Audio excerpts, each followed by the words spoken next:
Vous avez calculé le taux de réussite des startups que vous accompagnez? Alors, je suis fier de dire que pour le moment, on n'a pas de casse. On n'a accompagné aucune startup qui a fermé boutique et ça fait, je pense, ça fait 7 ou 8 ans qu'on fait ça. Et vous en accompagnez combien chaque année, à peu près?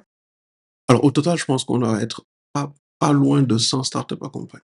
OK, depuis 8 ans. On a commencé progressivement, nous-mêmes notre modèle a pivoté, justement, c'est un terme très familier au à l'écosystème des startups. Mmh. On a commencé comme au début par du mécénat, puis, par de l'accélération, donc incubation, puis accélération. Puis on a commencé à faire de l'idéation et ensuite de l'investissement et donc progressivement, on renforce et on étoffe. D'accord. Mais je suis fier de dire vraiment qu'en tout cas à ma connaissance, il y a aucune startup qu'on a accompagnée dans ce process-là et qui finalement a fermé boutique. Mmh. Toutes nos startups sont encore en vie.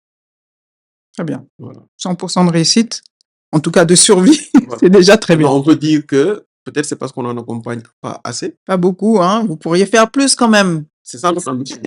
L'ambition, c'est de vraiment et quand je dis ça, je parle des startups du Sénégal. Donc on est en train d'élargir ça à tout notre footprint, Mali, Guinée, Guinée-Bissau, Sierra Leone et de le faire à une échelle beaucoup plus